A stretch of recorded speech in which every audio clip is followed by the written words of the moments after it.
Muy buenas tardes a todos, que Dios los bendiga en esta linda tarde. Y les habla su hermano en Cristo Jesús, Salvador Barragán. Sean todos bienvenidos a este su canal de apologética, apologista evangélico Barragán Salvador. Tenemos hoy, el día de hoy, un gusto y un honor tener aquí al licenciado Guido Rojas, de denominación católica, de rito latino. También tenemos el honor de tener al pastor Magno Lastra desde Perú y el licenciado Guido Rojas desde Colombia y un servidor desde México. Los saludamos. Bueno, sin más preámbulos, el día de hoy vamos a tener un compartir. No es tanto un corte de debate, pero es un compartir para que la audiencia, tanto católica y tanto como evangélica, se nutra de estos dos excelentes expositores, que son debates, que son compartir de altura, donde nuestros hermanos se pueden nutrir tanto de historia, de Biblia y de muchos documentos que marcan la historia de la iglesia. El día de hoy vamos a tener este compartir acerca de la historia del cristianismo, los orígenes de la iglesia. Entonces vamos a dar el inicio al licenciado Guido Rojas, que es el invitado a este canal evangélico. Tiene un minuto para que se presente y si quiere saludar a alguien, tiene toda la libertad de hacerlo. Es un honor poder recibirle aquí al licenciado Guido Rojas, de los mejores expositores que hoy en día se pueden ver en redes sociales, al licenciado teólogo Guido Rojas de Colombia. Adelante, licenciado. Gracias, Salvador. Bendiciones para ti, a México. Bendiciones al pastor Magno Lastra en Lima, Perú. Como siempre, es un placer estar en tu canal. Me siento en casa con medio de dos hermanos cristianos, porque siempre lo he dicho, ustedes dos son unos excelentes caballeros, unos excelentes expositores. Y con este tema interesante sobre la iglesia, la iglesia de Cristo, sus orígenes, algo de doctrina. Como decía Salvador, un corte un poco más de exposición, en el cual ambas partes puedan mirar a ver objetivamente qué de pronto puede resaltar de cada una de nuestras denominaciones. Ese va a ser de pronto la temática, por lo menos de parte mía, no cuestionarle la fe al pastor, ni sus creencias, ni su iglesia, porque creo que el Espíritu Santo sopla donde quiere y la santificación se puede lograr en cualquier comunidad cristiana, siempre y cuando tengamos a Jesucristo como nuestro centro de Salvador. Un saludo especialísimo para la audiencia católica, evangélica, de aquí desde la ciudad de Palmira, Valle del Cauca, Colombia. Adelante, Salvador. Gracias, licenciado Guido Rojas. Pasamos el tiempo para su presentación al pastor Magno Lastra, muy querido, un pastor muy amado por toda la audiencia evangélica, y también los católicos tienen en gran estima al pastor Magno Lastra. Para mí un honor también tener aquí a nuestro hermano pastor Magno Lastra, un pastor muy amado por nosotros. Adelante, pastor Magno. Hola, ¿cómo estás, Salvador? Guido, Dios te bendiga. Para mí, una vez más, es una alegría que Dios me da un gozo de compartir con ustedes aquí en este canal evangélico Salvador Barragán. Agradecerle a Dios por la oportunidad que me da de hablar de este tema, que es un tema muy interesante. Saludar también a todos los amigos que se están conectando, a los que están en el chat, y esperemos de que este debate, le pedimos a Dios que sea, más que todo, es un diálogo, más que un debate. Lo que queremos es elevar el nivel del diálogo, eliminar todo tipo de actitudes no cristianas. Queremos trasladarle a nuestro público oyente, a las personas creyentes y no creyentes que puedan ver compartir, cuál es la verdadera conducta de los que decimos amar y seguir a Dios. Pues queremos elevar el nivel del diálogo y del debate, no más que todo presentar ideas, argumentos, a la luz de lo que nosotros entendemos que las escrituras nos manifiestan.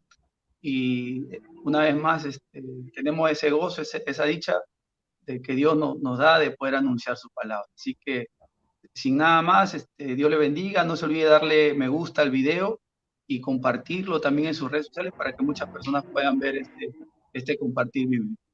Adelante, Salvador. Gracias, hermano.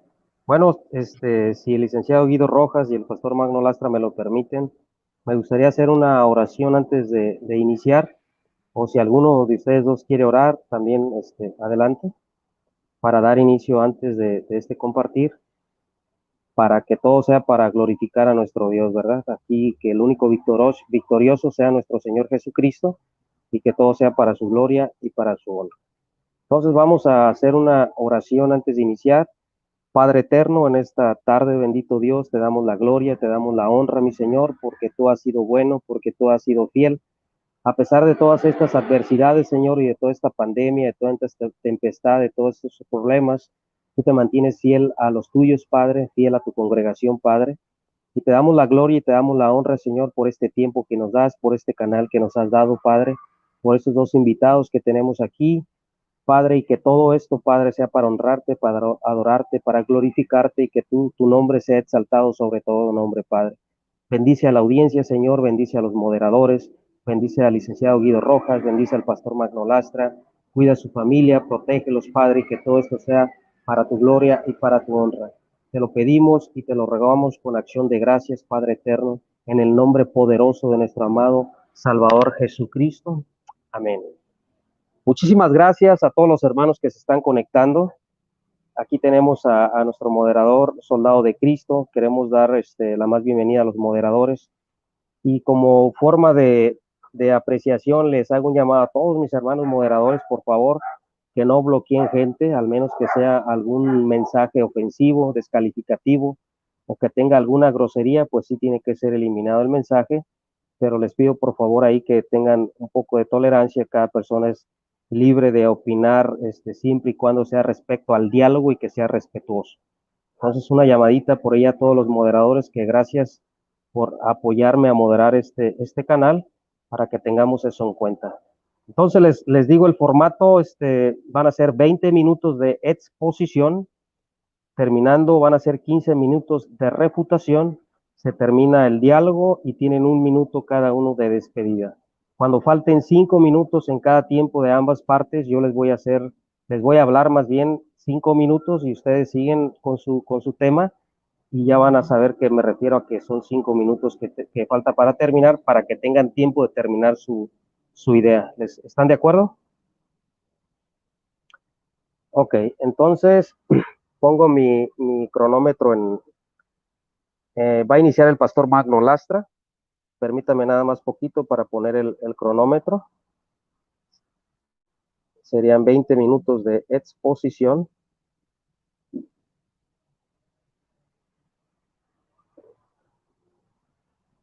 Ok, entonces yo salgo de la pantalla, queridos hermanos, para que queden nada más ustedes dos.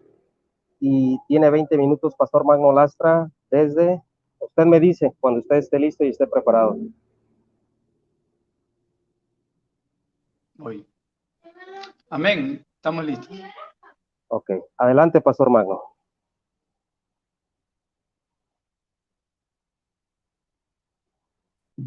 Amén. Gloria a Dios. Bien, vamos a hablar acerca de la iglesia.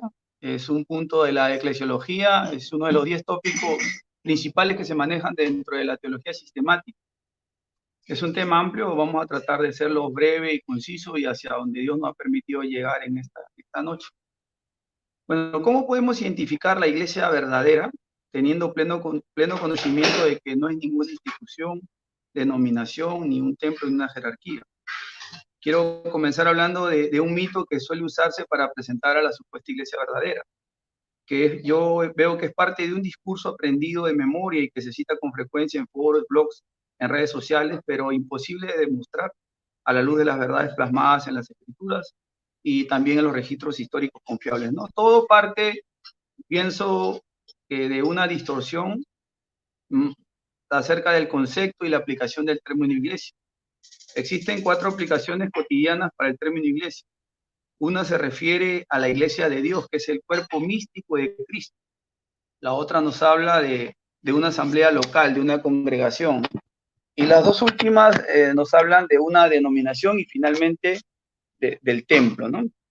Ahora, hemos sido testigos cómo en los distintos debates sobre el tema, cómo cada uno de los argumentos que se suelen presentar parten de una distorsión, de un concepto erróneo de lo que es iglesia, ¿no? Cuando el católico lee Mateo 16:18, sobre esta roca edificaré mi iglesia, piensa automáticamente que está hablando de la iglesia católica romana, no lee 1 Timoteo 3:15 y asume también que está hablando de que es la iglesia de Roma, que es el pilar y apoyo de la verdad, y continúa diciendo, pensando que se refiere a la iglesia de Roma. Lee Mateo 18:17 y también cuando dice escuchar a la iglesia y concluye que escuchar a la iglesia es escuchar al Papa, a la infalibilidad papal o al magisterio infalible, y así sucesivamente, ¿no? Se parten de textos bíblicos en los cuales se asume gratuitamente que se está refiriendo a la denominación católica romana, y asimismo está excluyendo tácitamente a toda otra denominación que no necesariamente sea la Iglesia Católica Romana. Este comentario no lo hago con el fin de herir susceptibilidades ni nada de eso, sino parte de un análisis de lo que yo he comprendido y he visto que sucede en los foros y en las redes sociales. Ahora, del mismo modo, casi todos los argumentos en contra de cualquier doctrina evangélica generalmente pasarán por esta distorsión del concepto bíblico de lo que es la Iglesia. Siempre se infiere, ¿no?, de una manera a veces astuta, en todos los textos que hablan de iglesia, que se refiere pues a la ICAR, ¿no? Aunque, como hemos dicho, es imposible probarlo, ¿no? Asimismo, se usa esta frase, se presume diciendo que su iglesia la fundó Dios, y te dicen, pues la tuya la fundó un hombre. También es un argumento que se suele utilizar. Te citan como un himno a veces en Mateo 16, 18. Ahora veamos lo que nos dice la Escritura con respecto a esto de que si tu iglesia la fundó Dios o la fundó un hombre, ¿no?, que es un argumento que se suele utilizar. No hay ningún texto bíblico que Jesús haya fundado. La palabra fundar es temelio en el original. Una iglesia en el siglo I. La Biblia nos dice en Mateo 16, 18 que Jesucristo edificó. La palabra que utiliza Jesucristo es oikodomeo, su iglesia. No podemos confundir temelio, fundar, con oikodomeo, que es edificar. Tampoco podemos presumir que Jesús usó un término incorrecto, es decir, que Jesús quiso decir una cosa cuando en realidad lo que él estaba diciendo es otra cosa. Cometeríamos un error muy grave en querer corregir a Jesús en cuanto a las palabras que él usó. Así que no vamos a analizar un poquito más este argumento, ¿no? Los léxicos del griego koiné muestran que oikodomeo, el verbo usado en Mateo 16, 18, dice, es la idea de algo que se crea, no significa fundar, pues fundar nos comunica, la idea es algo que se crea, que no existía. Fundar es algo que se crea, que no existía, y para ello se usa el verbo temelio, como en Job 38, lo vemos en la Escritura, Salmo 89, 11, Hebreos del 1 al 10. Un buen ejemplo del término oikodomeo, como edificar, en contraste con fundar, lo vamos a encontrar en Mateo 7, 24, pues ilustra cómo se edifica sobre un cimiento que ya existía, ¿no? Mateo nos habla de que se está edificando sobre un cimiento, una roca que ya existía. Ahora, también el verbo catizo comunica a la iglesia la idea de que algo se funda o se crea. Eso lo encontramos en Éxodo 9, 18. Vamos a encontrar el verbo catizo como algo que se crea o se funda.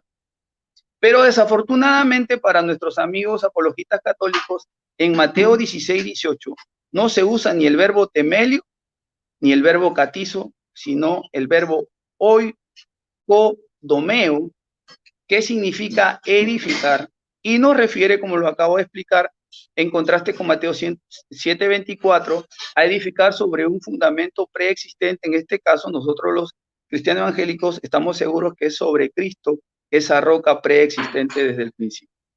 Bien, ahora ha sido muy necesaria esta introducción para limpiar el terreno de todo falso estigma que ha desviado millones de la verdad. Ahora les voy a presentar mi iglesia, ¿no?, que es lo que suelen preguntarte. Yo quiero que me presentes tu iglesia.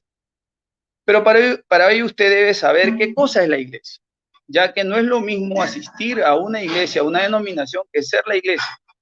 Porque cuando un creyente habla de iglesia, se está refiriendo al cuerpo místico de Cristo, a la unión mística de todos los cristianos regenerados en cualquier parte del mundo. Y por esta razón que les estoy presentando, mi persona, un bautista, un presbiteriano, un asambleísta, un anglicano, un pentecostal, etcétera, etcétera, somos de la misma iglesia, es decir, del mismo cuerpo místico de Cristo, aunque nos congreguemos en diferentes comunidades, somos de la misma iglesia. En cuanto al concepto equivocado de algunas denominaciones, cuando hablan de iglesia, tienen en mente un concepto totalmente diferente, que no concierne a las personas mismas, sino a la institución en sí, representada por su jerarquía. En otras palabras, la visión de su iglesia consideran a sus líderes religiosos como la cabeza y a los obispos, sacerdotes, etc. La visión, la cosmovisión que tenía la Iglesia Católica Romana, que ahora ha variado en estos últimos años, era que los ortodoxos, protestantes, coptos y cualquier otro cristiano que no sea miembro de esa institución llamada Iglesia Apostólica Católica Romana no son parte de la iglesia. Y presten atención a esta frase, ser parte de, porque ningún católico considera que él junto con los demás católicos son la iglesia. Esto lo digo porque en un post nosotros mencionamos que nosotros somos la iglesia. Pero ellos lo que consideran es que son en la iglesia, es decir, que comparten allí. Mientras que lo que las escrituras nos muestra es que la iglesia no está restringida a una denominación, que es lo que vengo a defender, a una institución específica, ni se refiere a las instituciones mismas, sino a la comunidad espiritual de todos los cristianos genuinos. A la pregunta, pastor, ¿qué es la iglesia y cómo sé que soy parte de ella? Yo respondería, la iglesia no es un pueblo en particular ni una secta, la que se puede señalar con un dedo. Una secta estaría vinculada a un tiempo, a una persona o un lugar. La iglesia es espiritual, está compuesta por todos los que nacieron de Dios. Repito, está compuesta por todos los que nacieron de Dios. Personas regeneradas, según lo que nos dice 2 Corintios 5:17. Es la reunión y la comunidad de hombres que le temen a Dios, que están dispersos por todo el mundo y unidos por el Espíritu Santo en la paz de Dios, gracias al vínculo del amor y por los méritos de nuestro Señor Jesucristo. La iglesia no es determinada por hombres ni asignada por denominaciones o conceptos personales. Veamos qué nos dice la Escritura en Hechos 2:47 con respecto al argumento que estoy presentando. Dice, alabando a Dios y hallando el favor con todo el pueblo, y el Señor añadía a la iglesia cada día a los que iban siendo salvos. ¿No? Vemos cómo es el Espíritu Santo quien coloca a las personas creyentes dentro de la iglesia, refiriéndose aquí el que narra Hechos de los Apóstoles, que es al cuerpo espiritual, ¿no?, de Cristo. Juan 1:12 también nos asegura, pero a todos los que le recibieron, a los que creen en su nombre, les dio el derecho, dicen algunas traducciones, en otras les dio el poder, de llegar a ser hijos de Dios, es decir, a los que creen en su nombre, ¿no? Esa es una facultad, una potestad de Dios, dice, no de hombres, dice el versículo continúa, sino es una facultad de Dios, que Dios mismo es el que le da el derecho o le da la facultad de aquel que deposita su fe en la persona de Jesucristo, de ser considerado o declarado como hijo de Dios por los méritos de Jesús. Es el Espíritu Santo quien coloca a la persona dentro del cuerpo de Cristo, esta es la Iglesia Universal.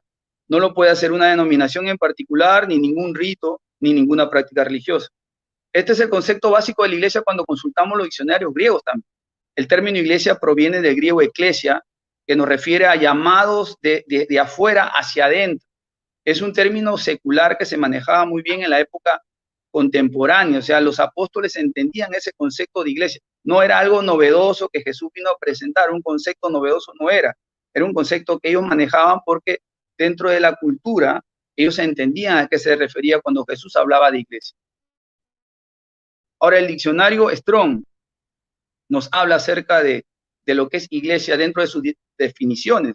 Nos habla de que es una reunión de ciudadanos llamados a sus hogares a algún lugar público, nos habla que es una asamblea de personas, nos habla que es una reunión de una multitud reunidos por una situación religiosa.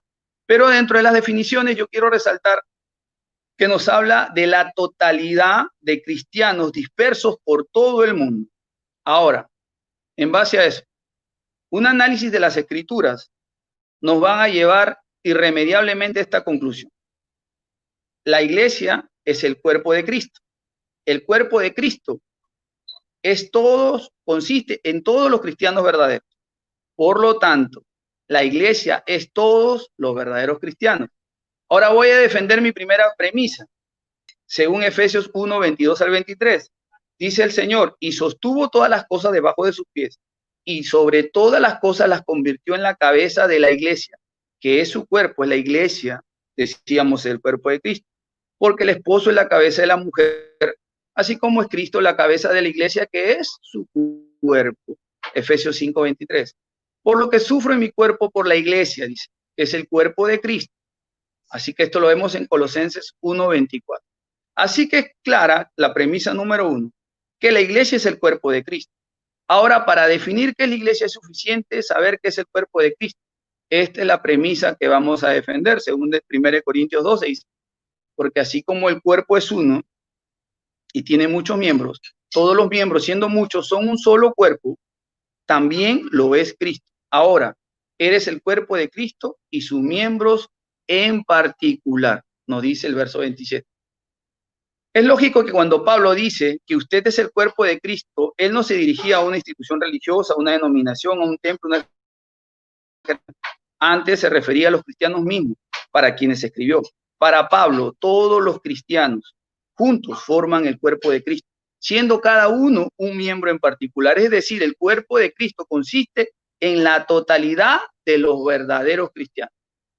Cuando nos dice la Escritura que Pablo persiguió a la iglesia, se está refiriendo a los creyentes genuinos que la componen, entrando en las casas, arrastrando hombres y mujeres, los encerró en la cárcel.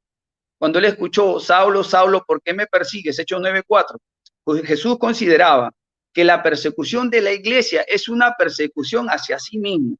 Pero Saulo no perseguía una institución, ni perseguía una jerarquía. Pablo persiguió a todos los cristianos.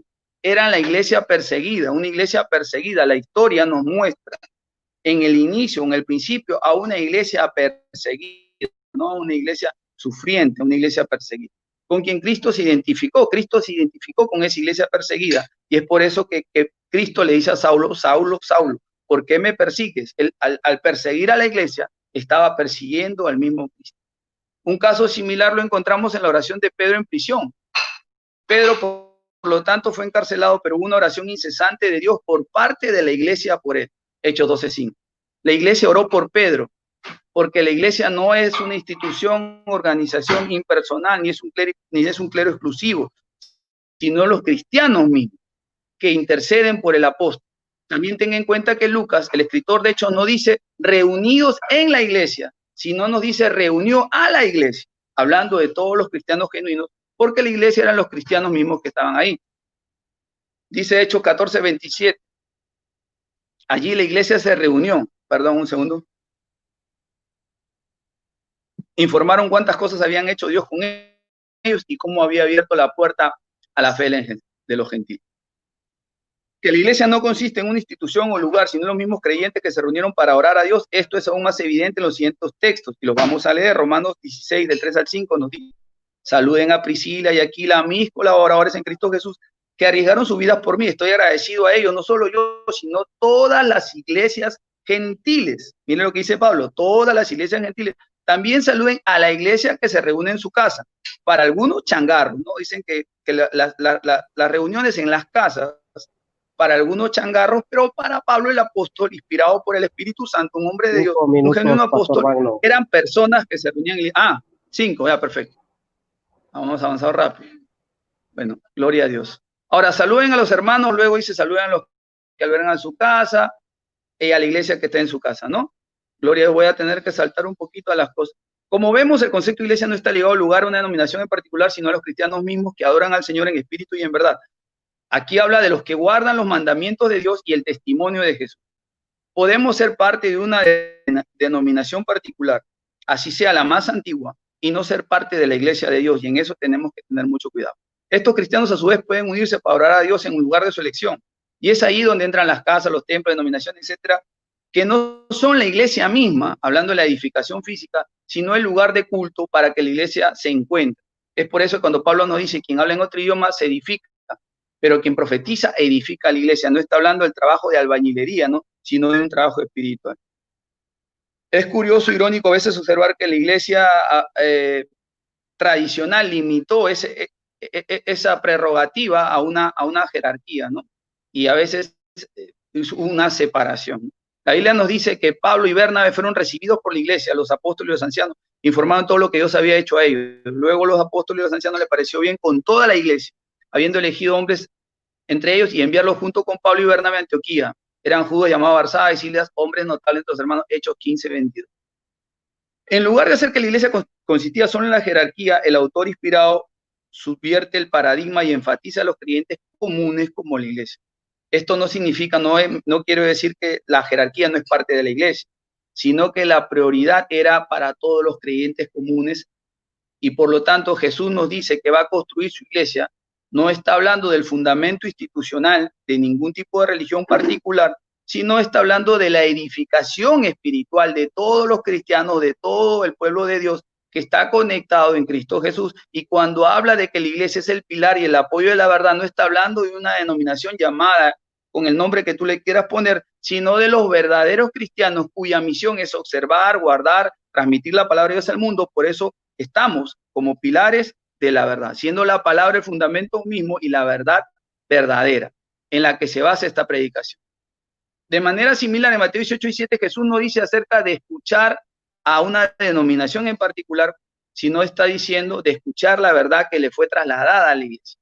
Vamos a ver, vamos a avanzar un poquito más porque de repente ya no nos da tiempo, gloria a Dios. Bien, esto es lo que sí quería ver. Un argumento muy típico que se suele utilizar en muchos apologistas católicos cuando se refieren a la iglesia es manifestar que la iglesia es una, y lo mismo creemos nosotros, pero esa es una pregunta retórica, dice, ¿de dónde salen esas 70,000 denominaciones, lo que ellos llaman sectas, ¿no? Un número singular, y usan un número de afirmaciones gratuitas para descalificar las distintas congregaciones cristianas. Yo estoy seguro de que este tipo de afirmaciones procede porque se ignora el real concepto y definición de lo que es iglesia, cosa que estoy explicando en este compartir, ¿no? Cuando escuchamos a un católico en la red manifestar lo mencionado, se puede entender su desconocimiento sobre el tema. El problema nuevamente recae que cuando hablamos de iglesia como denominación, institución o templo, de hecho hay muchas denominaciones, instituciones, templos diferentes, no todos están equivocados, ya que es la iglesia, es decir, los cristianos se unen en estos lugares para adorar a Dios. En este sentido es que existe la iglesia en singular. En ese sentido existe la iglesia en singular. Y en el otro sentido, cuando habla de iglesias en plural, de esas congregaciones reformadoras, William Tyndale tradujo estos textos que hablan de iglesias visibles, como Corinto, Éfeso, la Odisea, etcétera, por congregaciones en lugar de iglesias. Palabra, le costó la muerte, ¿no? Lamentablemente. Pero hoy, afortunadamente, en la Biblia versión Ave María nos traduce 1 Corintios 11:18. Primero escucho decir que cuando se reúne su asamblea hay desarmonías entre ustedes. No, en ese sentido, entendemos que los textos que hablan, por ejemplo, de la iglesia de Dios que está en Corinto, se refiere a una comunidad local. Eso tenemos que identificar. Así cuando a mí me preguntan, dame el nombre de alguien de tu iglesia, o sea, de tu comunidad local, que vivió hace 1000 años, o sea, me están pidiendo un anacronismo. Es lo mismo que yo preguntara a alguien de tu comunidad local, de tu iglesia local, en la que hoy te reúnes, que existió hace 500, 800 años, no lo vas a encontrar. Entonces, hacer ese tipo de preguntas es algo completamente anacrónico y levantar una falacia. Bien, creo que hasta ahí estamos, Salvador, o ya... Amén, amén. Adelante. Bueno, el pastor Magno Lastra ha terminado sus 20 minutos de exposición y en ese mismo momento, a la hora que el licenciado Guido Rojas nos dé su señal, iniciamos con sus 20 minutos de exposición. El licenciado Guido Rojas es de tendencia católica, de rito latino. Entonces vamos a escuchar, vamos a pedir al pastor Magno Lastra. Bueno, ya apagó su micrófono. A la hora que usted me diga, licenciado Guido Rojas. No tiene Listo, audio. No hay problema. De hecho, Salvador, sí, de pronto. Okay. Ahí estoy con el audio. Sí. ¿Me escuchas? Sí, ahora sí se escucha. ¿Me escuchas? Sí. De hecho, sí. Quería decir que si el pastor en el autointervención quiere tomarse otros 5 minutos, no hay problema, porque pronto tengo un tiempo disponible para que él redondee más. Es la idea que pueden ser de pronto 2 tiempos de 20 minutos, porque al fin y al cabo lo estamos haciendo de manera de exposición. De todas maneras, ahí dejo que por mí no había ningún problema. Siendo pues esa paréntesis, ya puedo empezar mi exposición y me avisa 5 minutos. Listo. Adelante, Guido. Puedes apagar el micrófono, Salvador. Sí, adelante. Listo, gracias. Bueno, escuché. Gracias. ¿Apagas el micrófono, Salvador? Gracias. Escuché con mucha atención el discurso del pastor, muy fino, muy bien hecho, muy bien elaborado, el guión que nos está presentando, una manera muy culta, muy educada. Alcancé a percibir varias cosas. Primero, el pastor da una premisa de más o menos el tema del primado de Pedro, que ese es otro tema, aunque para la Iglesia Católica es muy importante, con la pericopa de Mateo 16, 18. Después veo que el pastor se enfoca más ya en lo que es el área de eclesiología, como él mismo lo dice, en teología sistemática, lo que ya definir qué entendemos por el cuerpo místico de Cristo y quienes pertenecen evidentemente a esa iglesia que funda Jesucristo. Creemos nosotros también que Jesucristo es nuestro pastor, nuestro líder, la piedra principal, la piedra del ángulo, el esposo de la iglesia y todos los prerrogativos, porque de él nace, del costado, de la sangre que derramó en la cruz por la redención de todo el género humano. En eso estamos completamente de acuerdo. Sí, de pronto veo yo también, y es muy respetable la tendencia pues de rama protestante, cuando el pastor habla de que iglesias cristianas como tal, de diferentes denominaciones en cuanto a lo que fue la reforma protestante en el siglo XVI, he escuchado mucho ese argumento, muy respetable. El pastor dice entonces que puede ser lo mismo, pertenecer a la iglesia de Cristo, sea un bautista, sea un presbiteriano, sea un evangélico. Curiosamente, bueno, eso también es muy de nuestros hermanos cristianos no católicos, excluyen a los católicos. O sea, nunca veo yo que digan que la iglesia católica sí, o sea, dan a entender que la iglesia católica no está en esa misma ramificación que ellos están diciendo, o sea, estaríamos aparte de lo que sería el cuerpo místico de Cristo. Eso es más o menos lo que di a entender. Yo entiendo también de pronto, desde el punto de vista evangélico, esa misma perspectiva, teniendo en cuenta pues de pronto la historicidad de la iglesia. Entonces, a veces en estos debates se va a hacer pues como mucho énfasis en eso.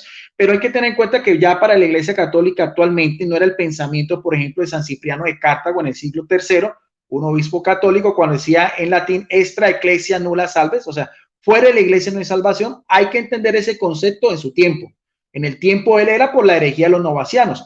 En el concepto ahorita de la iglesia católica, una apertura ecuménica, de un diálogo ecuménico, o sea, de una apertura universal a los demás hermanos cristianos, pensamos en nuestro magisterio eclesiástico, Concilio Vaticano II, que cristiano es todo el que es bautizado, por lo tanto también pertenece a la iglesia de Jesucristo.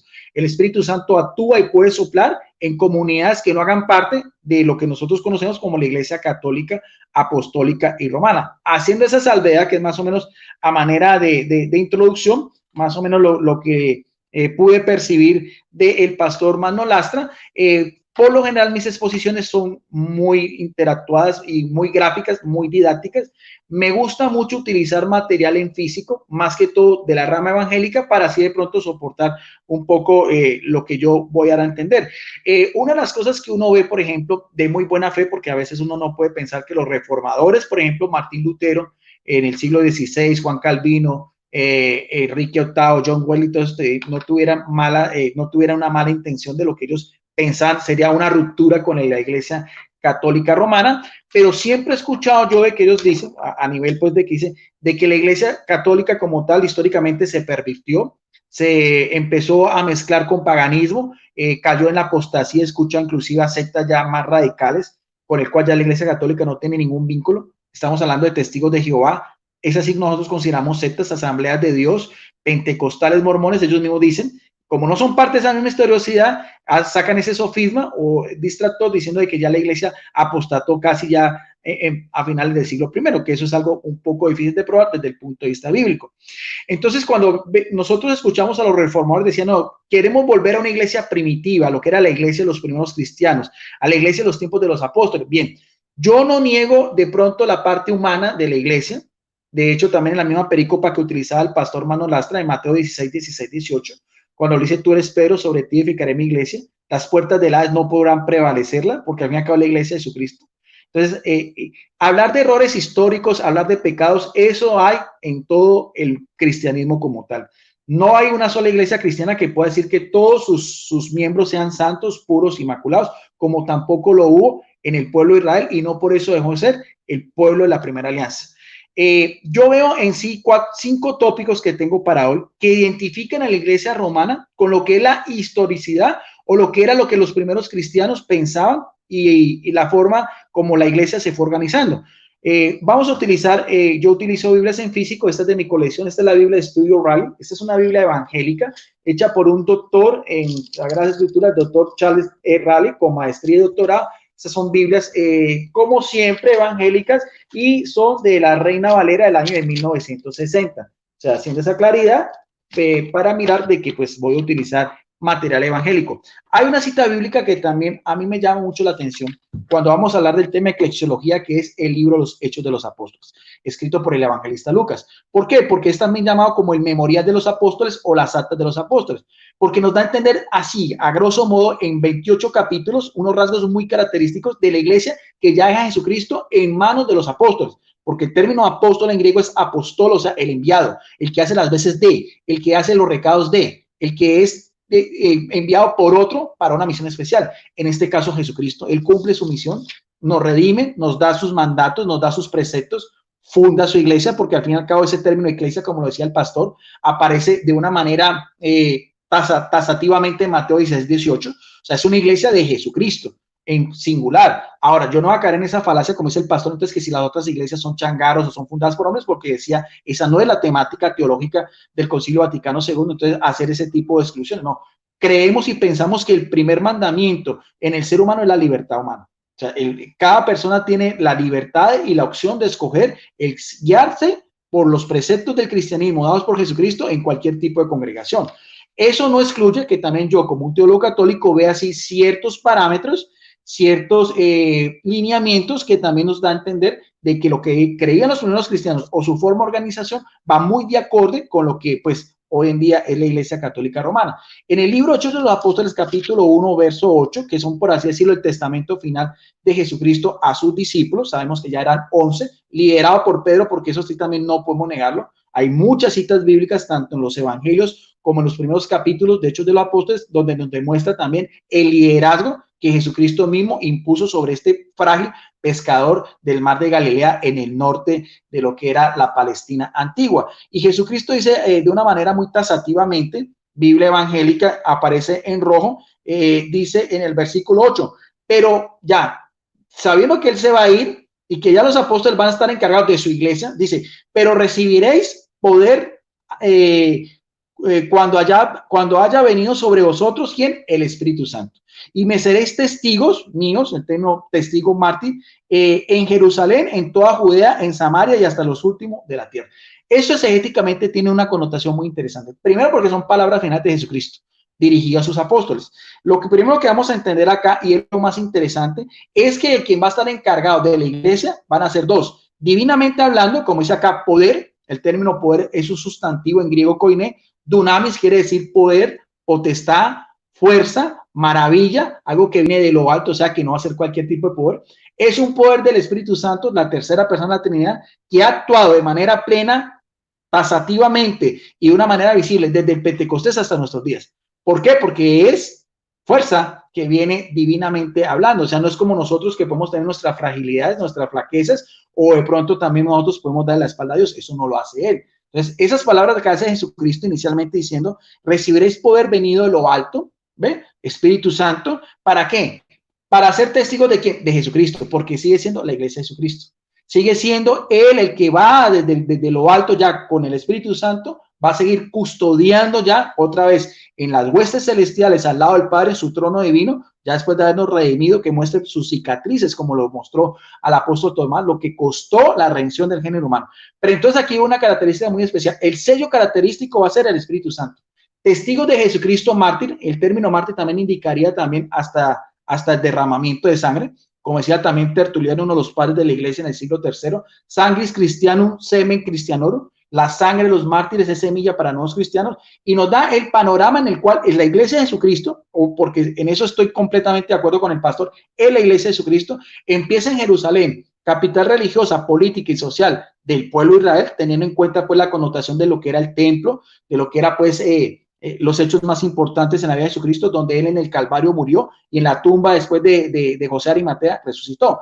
Va a empezar en Jerusalén, pero va a haber una extensión de esa buena nueva, de ese evangelio, porque sigue diciendo en toda Judea, en Samaria y hasta lo último de la tierra. O sea, este término, los confines de la tierra, da a entender lo que nosotros podemos identificar o discernir, que la catolicidad, o sea, la forma como la Iglesia Católica va a tener que extenderse hasta la consumación de los siglos, que es la segunda venida de Jesucristo, como lo mismo dice el mismo Hechos de los Apóstoles, lo que será la parusía, la presencia de Jesucristo, de una manera plena y completa, hasta el final de los tiempos. Todavía estamos en ese recorrido, en ese bagaje. Ahora, en una explicación a pie de página de que es un teólogo y un biblista evangélico, dice Hechos 1:8, dice, en lugar de preocuparse por el tiempo del reino venidero, a los discípulos se les dio instrucciones de testificar hasta lo último en la tierra. ¿Pero qué es esto? Dice, algo muy importante, una referencia a Roma, capital de ese imperio romano, dice, del centro de la civilización. Por lo tanto, dice, Hechos de los Apóstoles termina con el Evangelio por parte de Pablo, otro apóstol que viene después de la resurrección, camino a Damasco cuando fue derribado por Jesucristo, como dice en el capítulo 28, verso 16. O sea, exegéticamente hablando, para este biblista, esos confines de la tierra va también empezar en Jerusalén y va a llegar a Roma, porque Roma es muy importante, porque es la capital de aquel entonces. De ahí es de hecho, ese viejo adagio que decía todos los caminos conducen a Roma, de ahí Roma va a ser un centro de florecimiento de lo que hace el cristianismo, sobre todo con dos apóstoles muy importantes que para la Iglesia Católica, y lo podemos constatar, los dos grandes príncipes, pilares, que son Pedro, el apóstol a los judíos, y el apóstol Pablo, que es el apóstol a los gentiles. Más adelante, si nosotros vemos en Hechos de los Apóstoles, en el capítulo 2, verso del 5 al 11, donde fue ya en la fiesta de Pentecostés la efusión del Espíritu Santo, que en ese entonces para la fiesta de Pentecostés unía a la Pascua, venían muchos judíos y prosélitos aquí de diferentes regiones, partos, medos, del oriente, de Mesopotamia, aquí mismo lo dice, de Ponto, de Panfilia, de Egipto. O sea, nos da la universalidad de esa iglesia. Ese primer discurso que hace Pedro nos dice de una manera muy importante, ya por el Espíritu Santo, ya no era ese frágil pescador, ese hombre del vulgo, sino ya es un hombre completamente que tiene esa potencia y esa unción del Espíritu Santo. Lo más importante de ese discurso, que usted lo puede analizar objetivamente, exegéticamente, pidiendo la iluminación del Espíritu Santo, es lo que aparece en el versículo de ese mismo Hechos de los Apóstoles, en el versículo 41, donde nos dice, así que los que recibieron las palabras de Pedro fueron bautizados, o sea, el término batisein, o sea, para nosotros un primer sacramento de iniciación cristiana, regeneramiento, y se añadieron aquel día como 3,000 personas. Ese fue el primer mensaje, por así decirlo, la primera conversión masiva que se logró gracias, por un lado, al poder del Espíritu Santo, como decíamos, dunamis, y también a la predicación de lo que es Pedro. Vamos viendo acá en esta iglesia de Jesucristo dos parámetros, uno a nivel divino y uno a nivel humano. O sea, sí hay una jerarquía, no podemos negar de que la iglesia inicialmente tenía que tener una jerarquía, una base, unos líderes, unos pastores que fueron precisamente los que fueron dando a entender pues este mensaje de salvación que no ha terminado hasta nuestros días. De este otro libro que es de Justo L. González, lo he mostrado anteriormente, dice Pensamiento, Historia abreviada del pensamiento cristiano. Este es un erudito evangélico de talla internacional. Justo L. González estudió en el Seminario Evangélico de Teología de Matanzas, Cuba, se doctoró en Teología en la Universidad de Yale, Estados Unidos, fue profesor del Seminario Evangélico de Puerto Rico durante varios años y más tarde formó parte de la Facultad de Escuela de Teología de Candler en Atlanta, Georgia.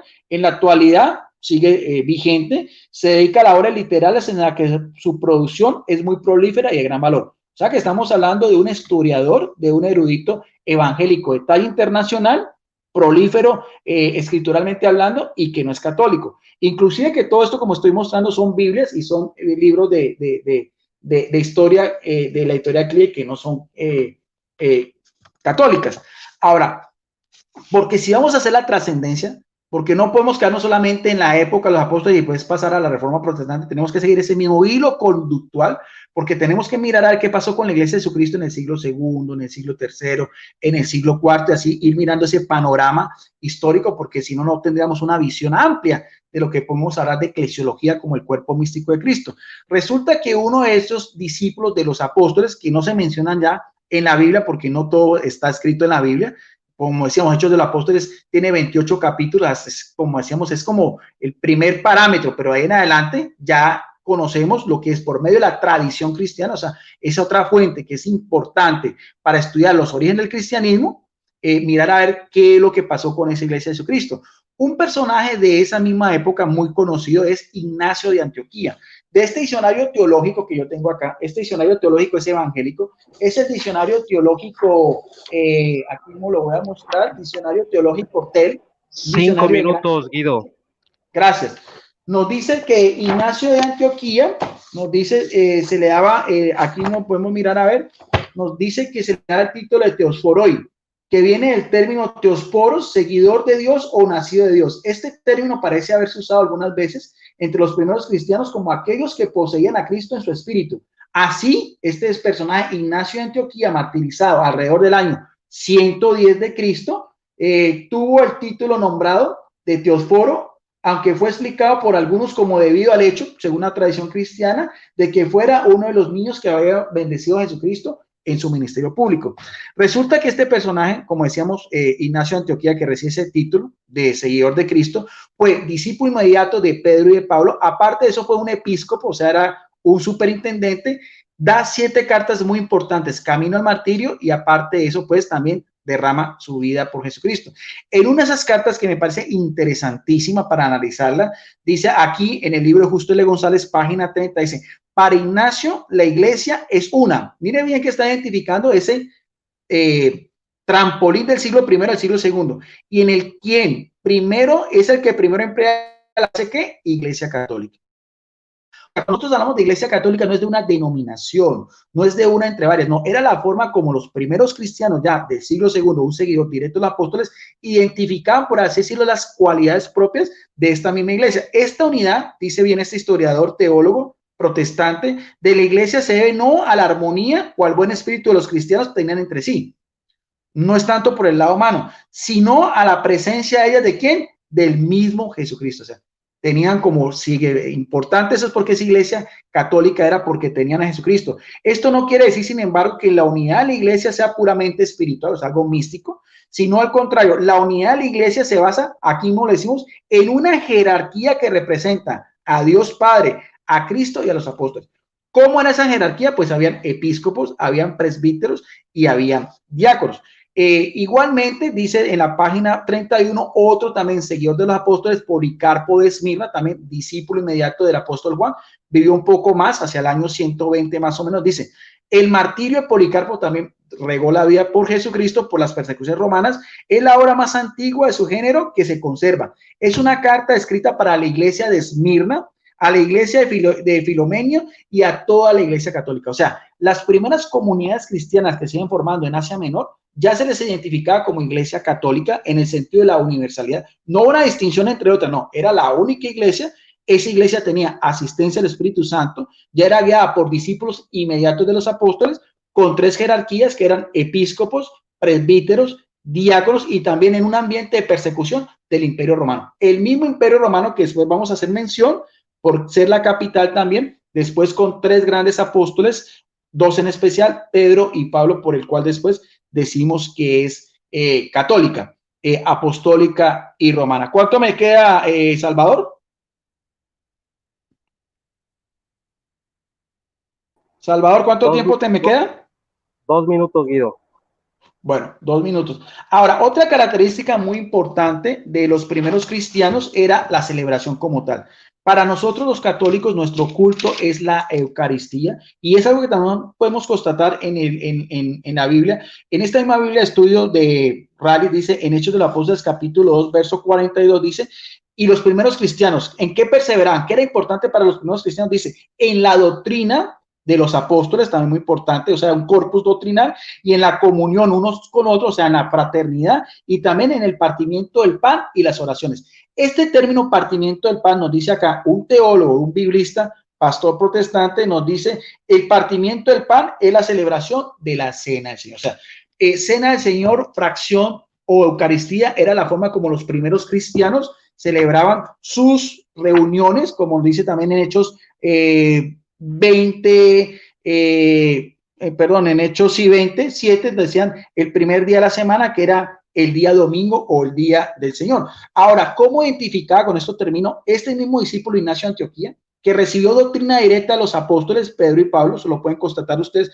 Miren lo que decía también en una misma obra de estudio evangélica, lo que es también fracción del pan o Eucaristía. Dice: Dice, la Eucaristía es que simbólicamente no, es la carne de Jesucristo, también medicina e inmortalidad, antídoto contra la muerte y alimento para vivir por siempre en Jesucristo, y solo los herejes se apartan de ella.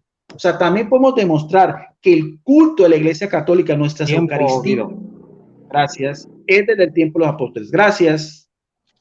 Gracias a usted.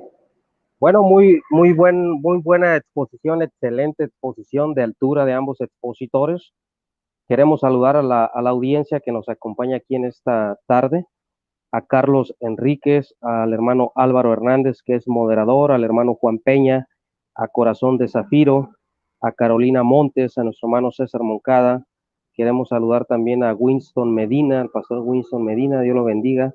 Queremos saludar a nuestro hermano Iván Moreno, Alfa y Omega, a nuestra hermana Cecilia Valderas, al predicador Anthony Lastra, hijo del pastor Magno Lastra, a nuestro hermano Fey Razón, Carlos Manuel Veloz de República Dominicana. También aprovecho para saludar y mandar un fuerte abrazo hasta República Dominicana al presbítero católico Daniel Acosta. Me da gusto tenerlo por aquí. Quiero saludar también a Eleazar Salinas, que es católico, también bienvenido y gracias por acompañarnos. Al siervo Apolos, que es Israel Gómez, también que Dios lo bendiga, bienvenido. Quiero saludar también a nuestro hermano, bueno, son muchos hermanos, ¿verdad? Pero aquí saludo a los que me han aparecido, a Héctor Arratia, también de Chile, a nuestro hermano Pedro Ríos, de Chile, que Dios lo bendiga. A nuestro hermano Dani Córdoba, a nuestro hermano Ángel Regalado, a Rodrigo Andrés Calvo de Colombia también, bendiciones, a Sofía Vigil, a la señora Rosa Araujo, a Zona of King, también de Estados Unidos, que Dios lo bendiga, a Josué Melgar, a Rafael Mendoza, bendiciones, a Rosa Rivas, a David Flores, que Dios los bendiga. Bueno, pasamos al tiempo de la refutación, será una refutación de 15 minutos, y va a iniciar el pastor Magno Lastra. Nos decía el licenciado Guido Rojas que si el pastor Magno Lastra estaba de acuerdo, podía extenderse hasta 20 minutos. Entonces necesitaría que el pastor me lo dijera ahorita, si quiere los 15 o quiere los 20, si acepta el acuerdo de Guido, o con 15 está bien, pastor No Magno. sé si me parece que, amén, amén, yo estoy agradecido con Guido por esa extensión, y yo creo que sería bueno, si es que Guido está de acuerdo, que hagamos los 15 y dejamos los 5 para el final, ¿no? Como una contrarrefutación o contraargumentación de repente de 5 y luego terminamos. Porque al final estamos tocando un tema de una manera alturada, ¿no? Para no cambiar lo que ya habíamos acordado inicialmente. Podemos, no sé, Salvador, si tú también estás de acuerdo. Claro, hermano, le damos 5 al final y luego la despedida. Claro, hermano, yo lo que ustedes digan, si los dos están de acuerdo, lo podemos llevar de esa manera, 15 y dejamos 5 para el final, para una conclusión. Amén. Claro, una conclusión o cerrar el tema. ¿Está bien? Perfecto. A la hora que usted me diga, pastor Magno Lastra, permítame poquito, iniciamos a la hora que usted me diga. Amén. Bien, agradecer a Guido Adelante, por su exposición, agradecer a Guido por su exposición, muy didáctica también, muy importante y muy interesante. Y bueno, y cuando nosotros nos referimos a que la Iglesia Universal, que es el cuerpo místico de Cristo, es interdenominacional, quiero aclarar, y pusimos la palabra etcétera porque es absolutamente difícil nombrar a todas las denominaciones. También consideramos que dentro de la Iglesia Católica Romana hay un pueblo de Dios y lo ha habido a lo largo de toda la historia. O sea, no negamos eso, definitivamente, ¿no? Entonces, quiero hacer esa observación para que quede claro. Al contrario, mi persona conoce a muchas personas, ya he conocido a lo largo de todas muchas personas dentro de la Iglesia Católica Romana que dan testimonio de fe y de amor y de honrar a Dios. O sea, no es básicamente que hay un tema de exclusividad o de discriminación. Ahora, nosotros consideramos que los escritos de los padres apostólicos o padres de la Iglesia son valiosos, son importantes, pero no los consideramos inerrantes o infalibles, a lo que sí consideramos los escritos que contienen la palabra de Dios.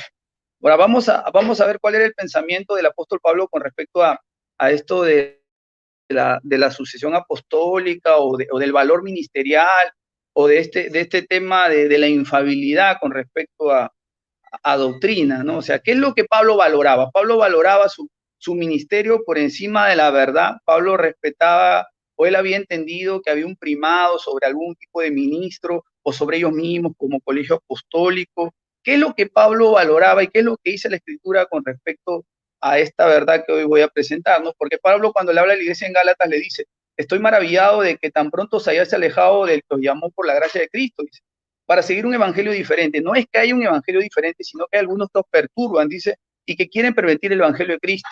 Pero mire lo que dice Pablo, y esto lo quiero resaltar, verso 8. Pablo dice: mas aún nosotros, se está incluyendo al colegio apostólico, está incluyéndose a sí mismo, está incluyendo también al apóstol Pedro, diciendo: mas aún nosotros, o un ángel del cielo les predicase un evangelio diferente, sea anatema, del que les hemos anunciado, sea anatema. Es decir, para Pablo, la verdad absoluta con respecto al evangelio era mucho más importante que su propio ministerio, era mucho más importante que la imposición de manos, era mucho más importante que el haber sido llamado como apóstol o ser parte del colegio apostólico o de un supuesto magisterio infalible. Para Pablo, la verdad de Dios era algo no negociable. Para Pablo, el evangelio de Dios, la verdad absoluta de Dios, era lo que no se podía negociar. Y para Pablo incluso existía la posibilidad de que él mismo, los mismos apóstoles, puedan desviarse y presentar un evangelio falso. Y Pablo dice: el que presenta un evangelio falso, el que presenta un evangelio que no ha sido presentado por Cristo, no importa cómo te llames, no importa qué ministerio tengas, no importa la denominación a la que tú vayas, no importa quién te haya impuesto las manos. Para Pablo lo que importaba era la verdad de Dios en el evangelio. Y Pablo dice: si aún nosotros, un ángel del cielo, les presenta un evangelio diferente, ¿sabes qué? Ese es un maldito. Para Pablo era un maldito, objeto de maldición, un anatema, quien presentaba un evangelio completamente diferente del que nosotros hemos presentado. Cuando nosotros defendemos la verdad de las Escrituras como verdades absolutas, como verdades inerrantes, como verdades incambiables, como el depósito de Dios, como la palabra, el logos de Dios, Cristo mismo, porque nosotros hablamos de Cristo mismo a través de su palabra, y eso es lo que presentamos y defendemos. Y yo les venía diciendo que no defendemos a ningún tipo de institución, denominación, clero, jerarquía.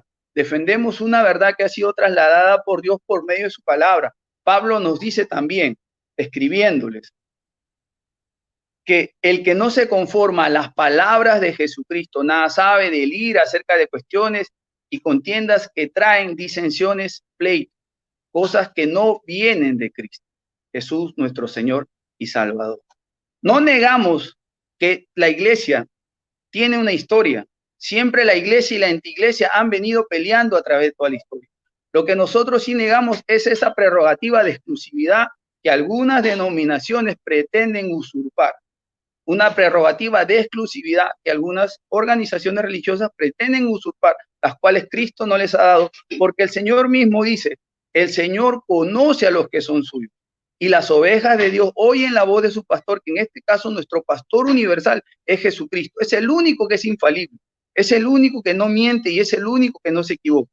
Como bien dijo mi oponente, el licenciado Guido Rojas, dentro de todas las congregaciones vamos a encontrar fallas, vamos a encontrar errores, vamos a encontrar debilidad. Y es absolutamente imposible dentro de nuestra naturaleza humana encontrar infalibilidad. ¿En qué momento el hombre se vuelve falible e infalible? Eso es algo casi imposible de demostrar. Por eso nosotros creemos que la infalibilidad solamente la tiene Cristo y hoy está representada por medio de su Espíritu Santo, quien enseña a la iglesia las verdades que están escritas en la palabra de Dios. Ahora, cuando nosotros hacemos un estudio consciente, un estudio alturado, un estudio honesto de las Escrituras, vamos a encontrar la verdad, porque la Escritura nos muestra la verdad tal cual Cristo la dejó presentada a su iglesia. Ahora, con respecto a esto de la historicidad, no todos los padres de la iglesia tenían la misma concepción. Vamos a leer, por ejemplo, a Tertuliano de Cartago en su obra Marción, ¿no? Un poco vamos a leer, a ver qué él pensaba acerca de la historicidad en su capítulo 4. Dice así Tertuliano de Cartago con respecto a esto de la historicidad, si es más importante la historicidad que la verdad de la doctrina, que es lo que estoy presentando yo.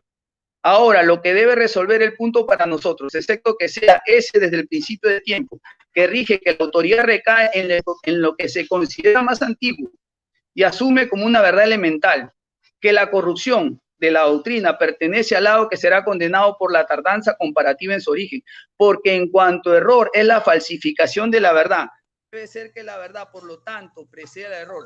Una cosa debe existir antes que sufra cualquier víctima y un objeto debe preceder a toda rivalidad consigo mismo. De lo contrario, sería absurdo que cuando hayamos demostrado que nuestra posición es la más antigua y la de Marción la última, la nuestra, aún debería parecer falsa, incluso antes de haber recibido de la verdad su existencia objetiva. Mira lo que pensaba Tertuliano de Cartago con respecto a esto de la historicidad o la antigüedad. El peso que le da a la verdad de fe, a la doctrina de la fe por encima de la supuesta historicidad. Y es lo que defendemos nosotros cuando hablamos acerca de eso, ¿no? Ahora, vamos a pasar un poquito más. ¿Qué nos dice Atanasio de Alejandría con respecto a este mismo tema del que estoy hablando? En su carta festiva número 29. Que Dios os consuele. He sabido que no solo os entristece mi exilio, sino sobre todo el hecho de que los otros, es decir, los arrianos, se han apoderado de los templos por la violencia y entre tanto vosotros habéis sido expulsados de esos lugares. Ellos entonces poseen los templos. Vosotros, en cambio, la tradición de fe apostólica. Vamos a lo que para Atanasio de Alejandría tenía mucho más valor. Ellos consolidados en esos lugares,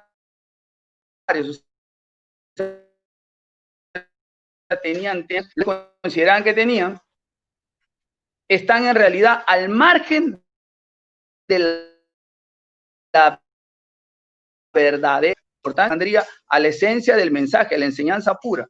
Dice, en cambio vosotros que estáis excluidos de los templos, permanecen dentro de esa fe, que es lo que él resalta. Él resalta el mensaje, la enseñanza pura. Conformémonos pues, dice, ¿qué cosa sea más importante? El templo, la denominación, la institución. ¿Qué cosa es más importante? Nos dice Atanasio de Alejandría.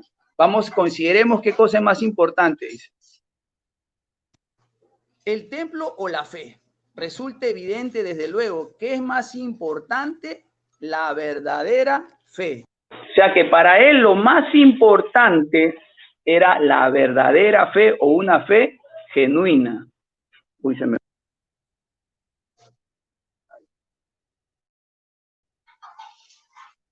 cortó. Ahí está.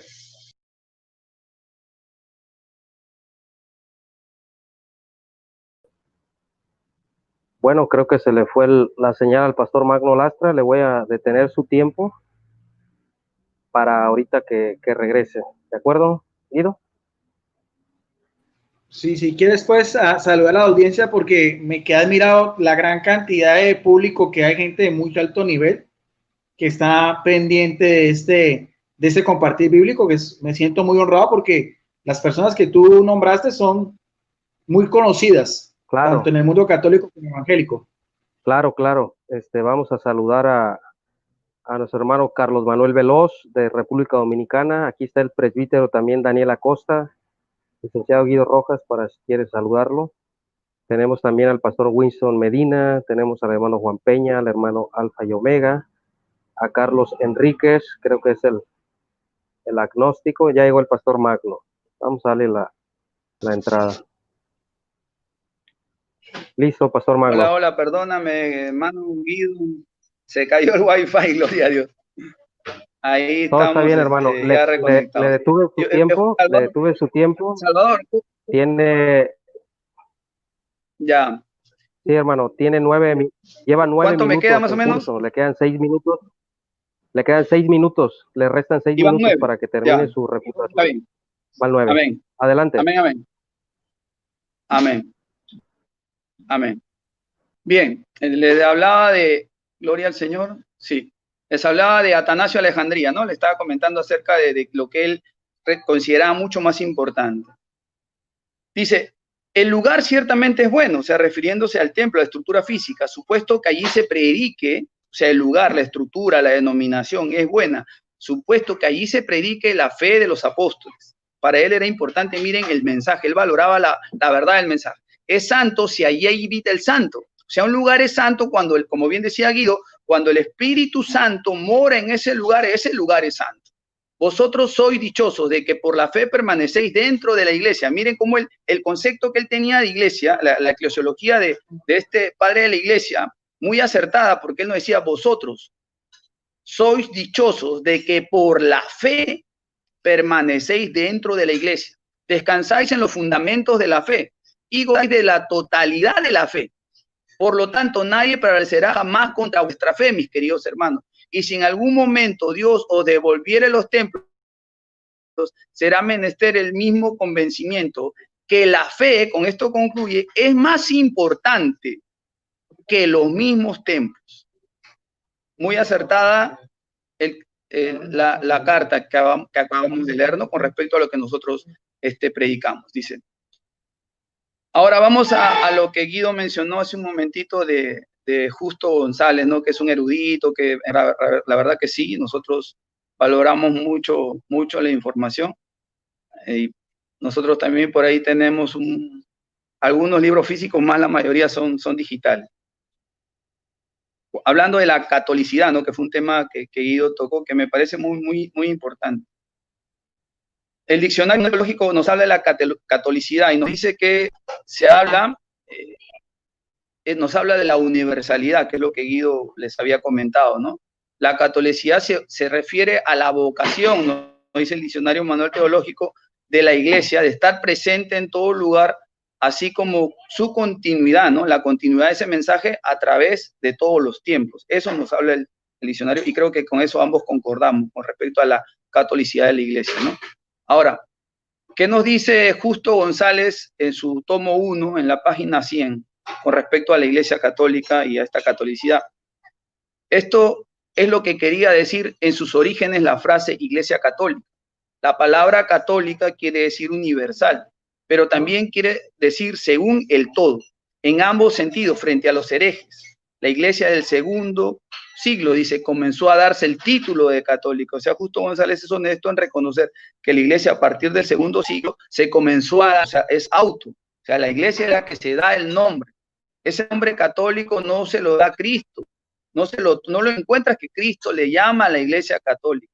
La iglesia a sí mismo se denomina, o sea, ahí vienen las denominaciones. La iglesia católica nosotros reconocemos que es una denominación, que es de repente la más antigua del cristianismo, es muy probable, una de las más antiguas sí, es una denominación. Justo González reconoce la denominación católica, que él lo está diciendo, la iglesia se llama a sí misma católica, ¿no? En ambos sentidos, frente a los herejes, la iglesia de Cristo II comenzó a darse el título de católica. Por ahí yo he visto unos escritos acerca de este término católico, era para diferenciarse de los que se habían vuelto herejes, o sea, los que habían apostatado de la fe en el segundo siglo. Había muchos grupos que habían apostatado y ellos decían, no, yo soy católico, es decir, yo me he mantenido en la esencia pura, no me he mantenido en la doctrina. Eso es a lo que se refiere la catolicidad. Y esto es lo que refieren muchos historiadores cuando investigan acerca de este tema, a eso se referían. Y aquí es lo que explica Justo González. No era como el caso, dice, lo que quería decir que en primer lugar que se trataba de una iglesia universal. Claro, eso era el concepto. No era como en el caso de los gnósticos. Algún pequeño grupo surgido en Roma o en Alejandrina que se limitaba a unos pocos lugares. Era la iglesia que existía tanto en Roma como en Alejandría, Antioquía, Cartago y aún allende en los confines del imperio. Y en lo esencial de su doctrina, esta iglesia concordaba. Por otra parte, era también católica, publicaba y enseñaba el evangelio según el todo, ¿no? Eso era lo que enseñaba con respecto, lo que nos dice Justo González, que ha citado Guido, con respecto a la catolicidad de la iglesia, ¿no? Es importante que nosotros tomemos eso. Ahora, con respecto a lo que nos decía Guido del pastorado, no negamos el liderazgo de Pedro, jamás lo hemos negado, el ministerio, el llamado, el propósito, la visión, lo que Cristo hizo con él, no negamos absolutamente nada de eso en él. Lo que sí, para nosotros, los evangélicos, nos cuesta o no encontramos en las escrituras la sucesión apostólica, la infalibilidad papal, no encontramos eso en las escrituras plasmado, no encontramos que Pedro nombre él un sucesor, que él lo elija, que le imponga las manos, que le delegue la autoridad, no lo encontramos en las escrituras. Ahora, ¿qué dice con respecto a pastorear, ¿no? Lo que dice que Pedro le encargó que pastoree las ovejas, y el mismo Concilio Vaticano argumenta, ¿no? Y fue sobre Simón que Jesús, después de su resurrección, otorgó la jurisdicción de pastor principal y gobernante sobre todo su rebaño, en las palabras: apacienta mis corderos, apacienta mis ovejas. Está claro que esto se refiere, no lo digo yo, lo dice este texto, fuente, La fuente Vaticano Tiempo, I, Pastor primera Magno. constitución dogmática sobre la Iglesia de Cristo. 15 ¿Se minutos. acabó? Ah, listo. Adelante, adelante. Sí, sí, dale, 15 dale. minutos. Gracias, Pastor Magno Lastra, gracias por su tiempo, gracias por este compartir. Bueno, pasamos al tiempo del licenciado en Teología Católico, licenciado Guido Rojas. Tiene 15 minutos de refutación, perdón. A la hora que usted me diga, le tomo en cuenta su tiempo. Listo, gracias, Salvador. Bueno, sí, evidentemente es un compartir de eclesiología de ambas ópticas y es importante porque cada quien puede mirar a ver ambas perspectivas. Yo siempre he hecho pidiendo la iluminación del Espíritu Santo. Bueno, vuelvo a retomar otra vez lo que decía Justo L. González porque me parece importante cuando resaltaba más Ignacio, obispo de Antioquía, y Policarpo, obispo de Esmirna. O sea, son personas, como dice el pastor, o sea, no todo está en la Biblia, porque estos personajes son discípulos inmediatos de los apóstoles, históricamente reconocidos, pero no quedaron sus nombres como tal registrados en la Biblia. Entonces, por eso tenemos que recurrir también a lo que yo decía, es otra fuente, porque si no, si vamos a quedarnos entonces solamente en la Biblia, con la muerte del último de los apóstoles, que fue Juan hacia el año 102, ¿qué pasa entonces con la acción dunamis del Espíritu Santo que promete Jesucristo y que tiene que continuar el proclamar el evangelio hasta la consumación de los siglos? Entonces, esa es de pronto esa disyuntiva teológica que a veces no alcanzo yo a percibir. Nosotros consideramos que la Biblia es fuente primaria, pero de ahí para allá, ¿qué pasó con la muerte de los apóstoles? ¿Nombraron sucesores o no? Estos dos sucesores son muy importantes, vuelvo a repetir, Ignacio de Antioquía, y sobre todo, ya lo decía, por lo que era el culto o la forma con los primeros cristianos celebraban, en este caso, lo que era la Eucaristía o la fracción del pan. Reconocían la presencia real de Jesucristo, que es la misma doctrina que la Iglesia Católica ha venido pregonando durante 21 siglos. Inclusive también en ese mismo libro de Justo L. González, porque yo tengo este tomo, tengo también la obra completa de Justo L. González, ambos son complementarios. A veces piensan que este es un resumen, no. Este es un tomo muy interesante y ese es otro tomo también muy importante. Entonces, me olvidé decirle que Policarpo es una también, hay algunos tópicos también que vamos mirando a ver. Hay jerarquía, hay Eucaristía, hay celebración el día domingo, como veíamos en Hechos 27, y también de Policarpo es misma, lo que era ya el culto como hermano de nuestra fe. Ya empezaron a verse a estos personajes por su santidad, por ser discípulos inmediatos de los apóstoles. Aquí nos dice también, Justo L. González dice, el martirio de Policarpo es la obra más antigua en su género que se conserva. Es una carta escrita a Esmirna, a la iglesia de Filomena y a toda la iglesia. O sea, ya ese testimonio, el martirio de Policarpo, era una obra clásica también de esos primeros cristianos. Otra cosa muy importante que era una costumbre de los primeros cristianos que también en la Iglesia Católica ha venido perdurando, dice acá de una manera muy honrada, Justo L. González dice, además en esta obra que llama el martirio de Policarpo se halla, nótese bien, la más antigua alusión a la costumbre de conservar las reliquias de los mártires. Es algo que es muy sacramental de la Iglesia Católica. Aquí estamos viendo, mira, si la Iglesia Católica está equivocada, si la Iglesia Católica se ha desviado la fe, entonces aquí estamos a hablar de dos personajes directamente discípulos de los apóstoles, como fueron Ignacio de Antioquía y Policarpo de Esmirna, que nos narran en sus escritos, como nos está diciendo acá, lo que nosotros los católicos venimos practicando desde hace 20 años atrás. La Eucaristía, la fracción del pan, reconocer, como dice acá, que es la carne, especialmente el día domingo del Domini, porque ya sabemos que ya se hace esa ruptura de los judíos. Por eso es que para los primeros cristianos era una frase muy bonita que decía, sine dominico non possum, o sea, sin el domingo no podemos vivir. Y preferían morir martirizados cuando se reunían a veces en las catacumbas o en las casas a celebrar esta fracción del pan por las mismas persecuciones, 7 grandes persecuciones que empezaron desde la época del emperador Nerón. En esta obra también, porque tengo puras obras evangélicas, este es un diccionario bíblico, Ender también es un diccionario evangélico también. Cuando vamos a hablar del tema de Eucaristía, encontramos también algo muy interesante. Dice, ¿qué era la Eucaristía? Lo mismo que fracción del pan. Dice, el rito de la, o también dice acá, de la Sagrada Comunión o la Cena del Señor, en griego Eucaristía, acción de gracias, entre las evidencias más antiguas para este nombre que ocurre en el Nuevo Testamento, están las referencias de ¿qué? De la Didache, de Ignacio de Antioquía, como decíamos, Justino Mártir, en su carta a los primeros emperadores sobre lo que era la cena del Señor, o sea, lo que los nos esperaban.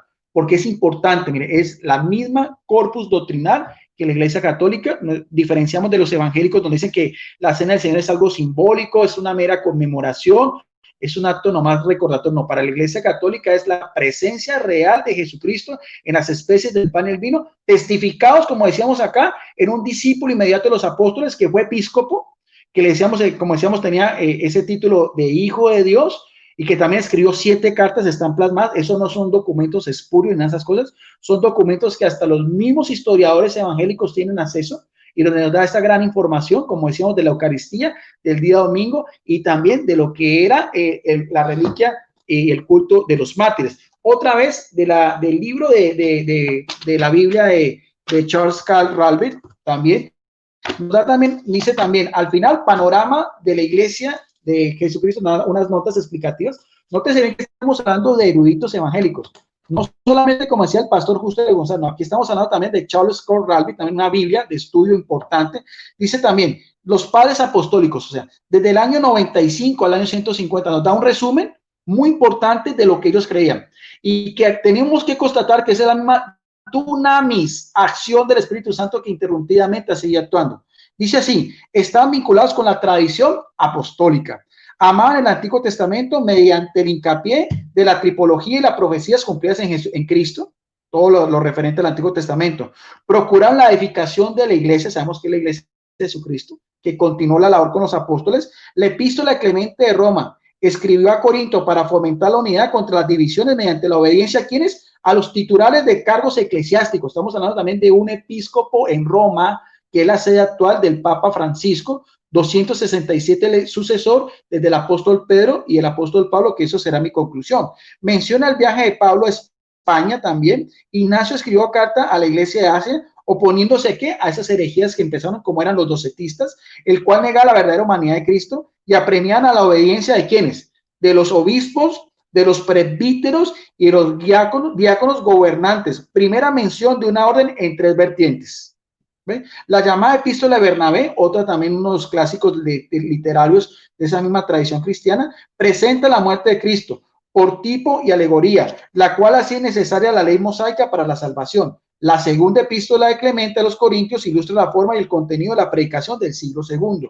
La literatura apocalíptica, como el pastor de Hermas, así hincapié en el arrepentimiento y en la vida santa mediante la visión, mandamiento y las parábolas. La literatura catequética también de la Didaje, que es conocido también como el Testamento de los Apóstoles, el primer catecismo. Didaje quiere decir enseñanza, escrito en Palestina o en Egipto hacia mediados de los años 90, se usó ¿para qué? Para instruir a quienes, a los catecúmenos, respecto a la ética, la liturgia y la protección contra los líderes falsos. O sea, hay varios elementos importantes. Habían catecúmenos, habían episcopos, habían presbíteros, habían diáconos, había una liturgia, había una Eucaristía, había una celebración el día domingo, había un proceso de iniciación, como eran los catecúmenos, para darle paso a ¿qué? A lo que era el bautismo, y para ser parte también de ese mismo cuerpo místico de Cristo. Otra característica de los primeros cristianos que también ha sido ponderante y ha sido también un bandera en la Iglesia Católica es el servicio a los más necesitados. En Hechos de los Apóstoles, capítulo 4, versos 34 al 35, nos dice otra vez también este maravilloso libro escrito por el evangelista Lucas, compañero del apóstol Pablo en sus viajes. Nos dice también otra característica importante en Hechos 4, 35 y 34 y 35, que era la forma que también como los primeros cristianos ya también iban en ayuda a los más necesitados. Dice así otra vez la palabra de Dios en el versículo 34 y 35, dice, así que no habían entre ellos ninguna necesidad, porque todo lo que poseían, herencias o casas, las vendían y le traían el precio de lo vendido, lo ponían aquí, a los pies de los apóstoles, y se repartían cada uno según las necesidades de cada uno. Más adelante, ese forma de asistencia a los más necesitados se fue también ya por mandato de los apóstoles, con la acción del Espíritu Santo. Nos dice en Hechos de los Apóstoles, capítulo 6, verso 1-6, que es lo mismo que está hablando Ignacio de Antioquía, dice, en aquellos días, como crecía el número de los discípulos, hubo murmuraciones de los griegos contra las hebreas, de que las viudas de aquellos eran desatendidas por la distribución diaria. Ese mismo panorama que eran los anahuín, o sea, los pobres de Yahvé del Antiguo Testamento, que eran las viudas y los huérfanos. Ese mismo acción social también era importante en la iglesia primitiva apostólica. Entonces los 12 convocaron a la multitud de los discípulos y dijeron: no es justo que nosotros dejemos la palabra de Dios para servir las mesas. Busquen ustedes, hermanos, de entre vosotros 7 varones, que era el número menor en el judaísmo para una congregación, de buen testimonio, llenos del Espíritu Santo, ótrese bien, el Espíritu Santo, y de sabiduría, quienes se encargarán de este trabajo. Nosotros persistiremos en la oración y en el ministerio de la palabra. Y aquí vienen estos primeros diáconos. Uno de ellos también sabemos que es el protomártir, que es o sea, estamos hablando también de una iglesia también jerárquica, con episcopos, con presbíteros, con diáconos, con asistencia a los pobres, con celebración de la Eucaristía, con el día domingo como el día del Señor. Ahora, esa asistencia, si nosotros vamos a mirar a ver en este libro que se llama Urbi et Orbi, 2000 años de historia del cristianismo, nos da un viraje muy importante, donde ya un obispo de Roma, como fue Cornelio en el siglo III, 251 al 253, nos dice, en esa misma época, ya 2 siglos después, en ese mismo lineamiento de lo que fue los parámetros que hicieron los apóstoles del cuidado de las viudas y la forma como está organizada la iglesia, como lo vemos también en la carta de Ignacio de Antioquía, dice, para esa época habían 46 presbíteros, 7 diáconos, 7 subdiáconos, 42 acólitos, 56 exorcistas, lectores, porteros, y la iglesia de Roma subsidiaba también la forma regular el sustento de 1.500 viudas y huérfanos. Una labor social que hoy en día la Iglesia Católica ha continuado, elogiada por la Organización Mundial de Naciones Unidas, la ONU, la institución humanamente hablando que más ancianatos, hospitales, orfanatos, centros de ayuda para inmigrantes, para enfermos de SIDA a nivel mundial, sin lugar a dudas, es un sello característico de la Iglesia Católica. ¿Por qué? Porque no es simplemente un mero humanismo, porque no es simplemente algo que no tenga que ver con la decisión, no, porque es una esencia de un mandato que dejó Jesucristo y que vemos consignada también desde la misma época de los apóstoles. Entonces, estamos viendo algunos panoramas, algunas pinceladas muy interesantes. Otra de las cosas también que no podemos dejar pasar por alto era también la asistencia del Espíritu Santo en lo que fue el primer concilio, que fue el concilio de Jerusalén. Sabemos que se reunieron los apóstoles para mirar a ver, pues, si los nuevos conversos, los gentiles, se le tenía que hacer la circuncisión o no. Y interesante porque vemos en Hechos del Apóstol en el capítulo 15, versículo 28, una perícopa que me llama mucho la atención, dice, después de la conclusión de lo que los apóstoles después se reunieron también con los ancianos de la iglesia en Jerusalén, dice, porque nos ha parecido bien, ¿a quién? Al Espíritu Santo y a nosotros no impone ninguna carga más que las que son necesarias. O sea, ¿qué vemos acá? Que en ese primer concilio ya había una asistencia del Espíritu Santo. Para la Iglesia Católica es muy importante porque esa misma asistencia ha seguido de manera plena. Y si nosotros vamos a ver en lo que fue también el primer concilio de Nicea hacia el año 4, donde se dio la herejía de los arrianos, lo mismo que piensan hoy en día los testigos de Jehová, negando la divinidad de Jesucristo. Otro concilio, mire bien la forma tan eminentemente tiene el sello característico del Espíritu Santo, lo que se concluyó. Dice, la fórmula del credo niceno, dice, otra vez, este es del libro Historia del Cristianismo de Justo L. González, página 175, obra completa, dice, los cristianos de aquel entonces, dice, creemos en Dios Padre Todopoderoso, la Trinidad, hacedor de todas las cosas visibles e invisibles, y en el Señor Jesucristo, el Hijo de Dios, engendrado como el unigénito del Padre, es decir, de la sustancia del Padre, Dios de Dios, luz de luz, Dios verdadero, engendrado, no hecho, consustancial al Padre, mire bien el lenguaje teológico tan elevado, mediante el cual todas las cosas fueron hechas, tanto las que están en los cielos como las que están en la tierra, quien para nosotros los humanos y para nuestra salvación descendió y se hizo carne, sar en griego, por medio de la Virgen María, según Gálatas 4:4, y sufrió y resucitó y al tercer día vendrá a juzgar los vivos y los muertos. Y en el Espíritu Santo, el Paráclito, la tercera persona, Dunamis, ya sabíamos, Hechos 1:8,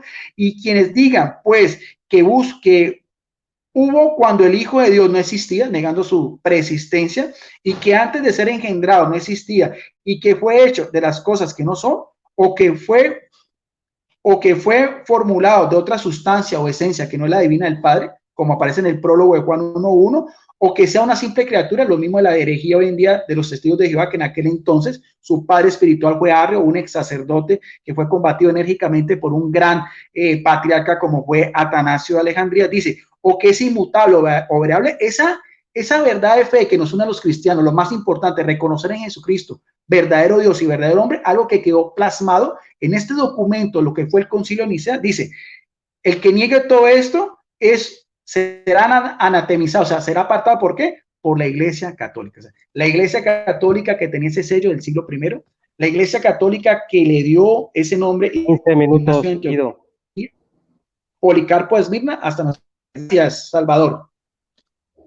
Gracias. Bueno, excelente, excelente. Estos son diálogos, son debates de altura, exposiciones de altura. Si vemos siempre al pastor Magno Lastra y al licenciado Guido Rojas, siempre muestran su educación, su respeto hacia el credo, hacia la denominación, hacia la catolicidad de la iglesia, y me gozo sinceramente de ver este tipo de diálogos, este tipo de debates. Muy, muy buena exposición de ambas partes. Es un tema rico en el cual se puede nutrir tanto la Iglesia Católica, tanto la Iglesia Evangélica. Muchísimas gracias a ambos por sus exposiciones. Entonces vamos a pasar al tiempo de conclusión, que serían 5 minutos de ambas partes. Aprovecho rápidamente, si me lo permiten los expositores, para saludar a los hermanos que están aquí en el chat, que es el hermano Álvaro Hernández, que es moderador, nuestro hermano Juan Peña. También aprovecho para saludar a Carlos Enríquez, el agnóstico desde Madrid, España, ya es de madrugada en España. Saludos a Isaías Moreno, al presbítero católico Daniel Acosta de República Dominicana, al predicador Anthony Lastra, a nuestro hermano Fe y Razón, a César Moncada. Quiero saludar también a nuestro hermano Iván Moreno, Alfa y Omega, a Osvaldo Carrillo, al apologista evangélico Barragán Salvador, también aquí está muy activo en el chat. Ese soy yo, ¿verdad? Quiero saludar también a Rafael Mendoza Barragán, a Cristiano Verdadero. Y nada más, como en son de comercial, cualquier hermano evangélico que quiera tener algún debate o algún diálogo, algún compartir con algún católico, háganoslo saber aquí por interno. Y el canal está abierto, ¿verdad? Siempre que cumpla las reglas del canal, que es respeto, educación y no denigrar ni descalificar al oponente. Sin más preámbulos, Pastor Magno Lastra tiene 5 minutos para su conclusión. A la hora que usted me diga, a la hora que usted esté listo, le empiezo a correr su tiempo.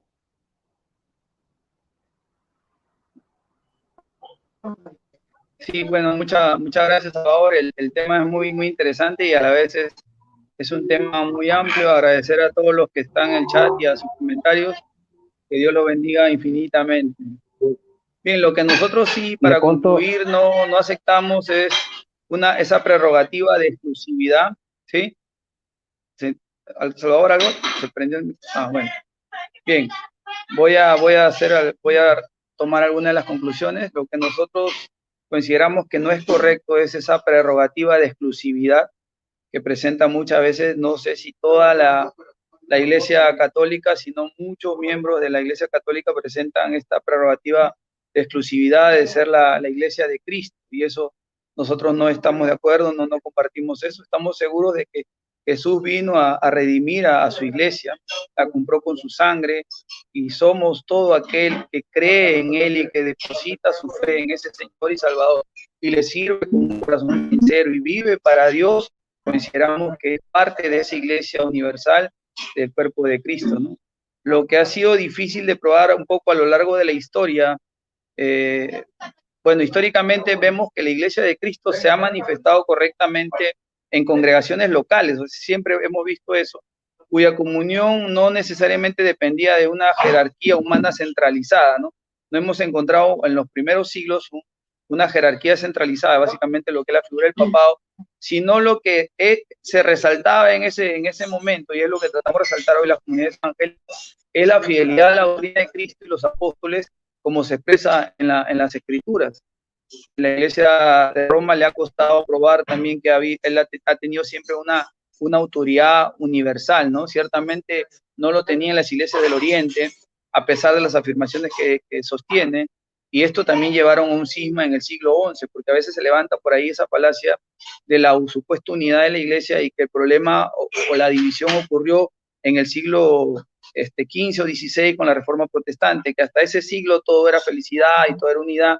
Se construye pues una falacia y se pasa por alto de una manera muy singular los cismas que ocurrieron tanto en Oriente como en el Occidente. Y, pues, han habido cismas internos dentro de la denominación católica romana, como lo hay dentro de todas las denominaciones cristianas, porque están compuestas por personas, por seres humanos, que en algún momento levantan sus ideologías, filosofías, se manifiestan en desacuerdo y en muchos casos se generan estos cismas. No podemos negar esas verdades porque la historia nos lo enseña. La Iglesia de Roma, yo no estoy de acuerdo que es exclusivamente católica. Lo que sí estoy de acuerdo en un caso es que es católica y es parte de la Iglesia Universal. Es parte de la Iglesia Universal, no es exclusivamente lo que decía Guido de que fuera de la Iglesia Católica, que era un concepto que se manejaba unos años atrás, no hay salvación. Hoy la mentalidad de la Iglesia Católica es completamente distinta y eso es bueno que lo sepan no solamente Guido Rojas, sino muchos apologistas católicos que aún se mantienen en esa posición, ¿no? Y ya se han salido de la ortodoxia, ¿no? Porque ya no están respetando lo que la visión o lo que hoy está planteando el magisterio, lo que está planteando la iglesia. Cuando decimos que la iglesia tiene que ser apostólica, nos referimos a que la esencia del mensaje apostólico es lo que tiene que primar, ¿no? Lo que no podemos venir con añadidos, no podemos venir con doctrinas novedosas y agregados a la voluntad individual. Esto no solamente pasa dentro de la Iglesia Católica Romana, también pasa dentro de muchas denominaciones evangélicas y lo hemos denunciado y lo vamos a seguir haciendo. O sea, hay añadidos, agregados, que no tienen respaldo bíblico ni histórico que han venido ocurriendo y que lamentablemente pues se oponen a la esencia de la doctrina apostólica. Cuando hablamos de que las puertas del Hades no prevalecen contra la iglesia, en eso estamos completamente de acuerdo, ¿no? Y que Cristo va a estar con ella hasta el fin de los tiempos. Hay que resaltar esta verdad. Yo creo que para ser evangélico no hay que ser anticatólico y para ser católico no hay que ser antievangélico. Esos conceptos debemos con la ayuda de Dios que se vayan destruyendo. Parece que un requisito de ser católico es odiar a los evangélicos o un requisito de ser evangélico es odiar a los católicos. Eso no lo enseñamos ni los católicos ni los evangélicos, no lo enseñamos. No lo vamos a encontrar en ninguna confesión de fe católica ni en ninguna confesión de fe seria de las iglesias evangélicas tradicionales. Esos son conceptos que han levantado ciertos personajes que entran en la apologética, personas que no tienen, no lo digo con ánimo de desprestigiar a nadie, ni de ofender a nadie, pero son personas que tienen muy poca preparación teológica, doctrinal, histórica, y son los que levantan este tipo de afirmaciones. Y lamento que muchas personas lo sigan a estas personas. Nosotros hemos sido llamados a seguir a Cristo, a imitar a Cristo, a seguir los pasos de Cristo. Y Pablo dice, síganme a mí siempre y cuando yo sigo a Cristo. ¿No? Es el modelo a seguir era Cristo. Pablo se presenta como alguien digno de imitar siempre y cuando él imite a Cristo. Entonces, con respecto a eso, sabemos, ¿me dejas 30 segundos para cerrar, Guido? Solamente esta frase, por favor, Salvador, discúlpame, solamente esta frase que quiero cerrar, dice, en cada periodo, por más oscuro que sea, Dios conservó, como en el antiguo pacto de Israel, un remanente de fieles creyentes. Y así será hasta que el Señor regrese, ¿no? O sea, debemos de dejar de lado la arrogancia, de sentirnos que somos los únicos representantes completos de ese remanente. Muchas gracias. Gracias, Dios te bendiga. Amén. Amén, Pastor Magno. Gracias. Gracias, Guido, por esos 30 segundos que le concediste al Pastor Magno. Muchísimas gracias, Pastor Magno Lastra. Bueno, enseguida tenemos la intervención. Aprovecho para saludar a mi hermano Edwin Bravo, desde Costa Rica. Saludos, hermano Edwin Bravo. A la hora que usted me diga, licenciado Guido Rojas, le dejo sus 5 minutos para concluir este tiempo. Gracias, ya, listo. Sí, coincido con el pastor Magno Lastra. Aquí más que denominaciones es buscar a Jesucristo. Él es el centro de nuestra fe. De hecho, nosotros el día que todos los cristianos católicos, cristianos evangélicos, cristianos ortodoxos, y esa es la gran invitación que hace la Iglesia Católica a través del ecumenismo, porque son palabras propias de Jesucristo, en su diálogo amoroso con el Padre en la agonía de Getsemaní, como aparece en el Evangelio de Juan, capítulo 17, verso 21. Son unas palabras que son y nos tiene que tocar a todo cristiano independientemente de nuestras confesiones, porque dice Jesucristo, el que murió por todos nosotros, dice, Padre, para que todos sean uno como tú, oh Padre, en mí y yo en ti, para que también ellos sean uno en nosotros, para que el mundo crea que tú me has enviado. Por eso es que decía Agustín de Hipona, uno de los grandes doctores de la iglesia, obispo también, en Hipona, en Asia Menor, una de las más grandes lumbreras del cristianismo, él decía algo que también nos toca a todos nosotros, y lo llevamos como un mea culpa, decía, la división de los cristianos es el triunfo de Satanás. Ante todo eso que ha hablado nuestro amigo el pastor Manuel Lastra, mire, la Iglesia Católica en el jubileo del año 2000 con el Papa San Juan Pablo II, un hombre, un Papa peregrino, alguien que lo quiso mucho, inclusive hasta los mismos líderes cristianos de aquel entonces, como Billy Graham, que llegó a decir que era el portador del cristianismo en ese entonces, por los viajes, por su mensaje. Él decía, él pidió mea culpa por todos los errores humanamente que la Iglesia Católica ha cometido, como la Inquisición, las cruzadas, las mismas guerras que hubo, la esclavitud, el menospreciar a veces a las mujeres, porque humanamente hablando estamos acá. Divinamente es Jesucristo y humanamente es de nosotros. Por lo tanto, el mensaje como tal es, aunque presenté algunas características, algunos parámetros que son importantes para nuestra iglesia, lo más importante es que cada uno se encuentre con Jesucristo cara a cara.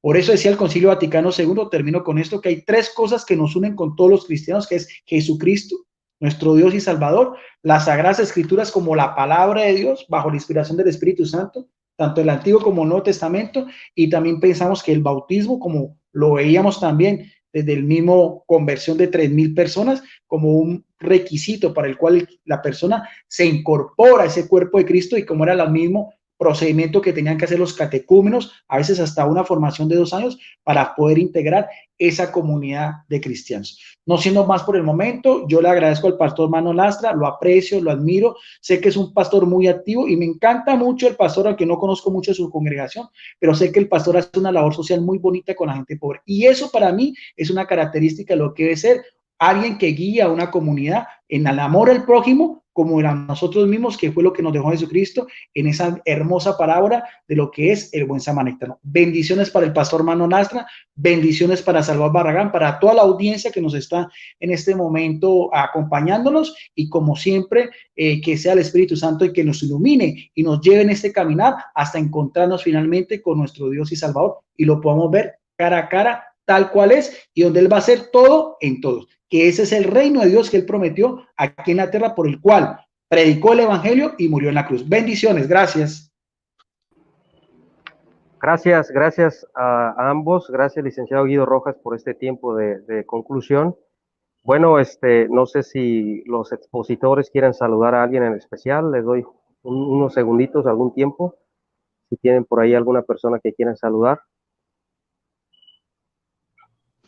Yo estoy transmitiendo en mi celular, entonces no veo a nadie, y ya se me está haciendo un poco tarde porque entro en toque de queda dentro de 13 minutos y tengo que salir. Gracias, okay. Salvador, gracias al pastor Manuel Lastra, bendiciones. Bueno, muchísimas gracias a todos, nos despedimos de este debate, despedimos al licenciado Guido Rojas, despedimos al pastor Manuel Lastra, saludamos a toda la audiencia, tuvimos un top de yo sí quería saludar a alguien, Guido. Bueno, quiero saludar, por favor, perdóname, Guido, siempre, y también a ti, Salvador. Quiero agradecerte, Guido, por la oportunidad de compartir contigo. O sea, sabes que goza de nuestro respeto y de nuestra sana admiración. Siempre tenemos nuestras discrepancias doctrinales. Eso es un tema que es parte de la misma vida. Hay discrepancias hasta dentro del hogar. Y la iglesia históricamente siempre ha tenido discrepancias también. Quien lee honestamente las escrituras va a encontrar que había discrepancias desde el principio, y van a ver. Y el Señor conoce a los que son suyos. No, el hecho de que nosotros seamos respetuosos o tratemos con mucho cariño, porque es un mandato bíblico, no amar al prójimo. No confundan algunos que dicen que yo soy ecuménico, que ya me he vendido, cosas por ahí que levantan, ¿no? Y esos son comentarios que vienen de personas que lamentablemente tienen que meditar sobre su accionar, porque no podemos hacer un juicio de valor de cosas que no conocemos bien. Yo tengo una formación muy diferente y valoro mucho las exposiciones. Lo que es correcto, y en lo que discrepamos también con respeto se levantan las objeciones, y creo que Guido también se maneja de la misma manera. Es la manera que nosotros queremos transmitir el mensaje de Cristo. agradecerte, Guido, agradecer, Salvador, y saludar a mi hermano Corazón de Oro. Gracias, hermano Corazón, y a todos mis hermanos que están en el chat, mi hermano Álvaro Hernández, a Anthony Lastra bueno, me han visto que he estado hablando un poquito porque con este tema de la cuarentena estoy en casa y está toda mi familia, mis hijas se mueven por aquí y por allá. Es difícil controlarlas un poco porque ellas no salen para nada por el tema de la pandemia y están activas, pues, ¿no? Y de repente por ahí alguien se ha incomodado si me ha visto hablando por ahí o pidiéndoles que guarden un poco de silencio. Bien, gracias, Salvador, gracias, Guido, Dios te bendiga. Espero que en otro momento podamos seguir conversando, de repente otro tema, si a los hermanos quieren plantear algún tema que queramos desarrollar, amén, estamos ahí con la ayuda de Dios. Teníamos tiempo que queríamos hablar de este tema y no se podía, pero gracias a Dios hoy se pudo dar, ¿no? Bendiciones, bendiciones, Salvador, y Gracias. que Dios nos permita seguir adelante. Gracias. Gracias, Pastor Magno Lastra. Bueno, nos despedimos, mis amados hermanos. Muchísimas gracias. Todos son realmente bienvenidos. Apoyemos con un like aquí al video. Apoyemos, si no se ha suscribido, suscríbase al canal para que pueda gozar de los debates, de los diálogos en vivo. Este canal no es con ninguna fin de lucro ni nada, todo lo hacemos para que sea expuesta la verdad de ambas partes. Muchísimas gracias, licenciado Guido Rojas, muchísimas gracias, Pastor Magno Lastra. Saludos a Eleazar, Salinas, bendiciones, que Dios los bendiga a todos. Gracias y nos vemos próximamente. Bendiciones.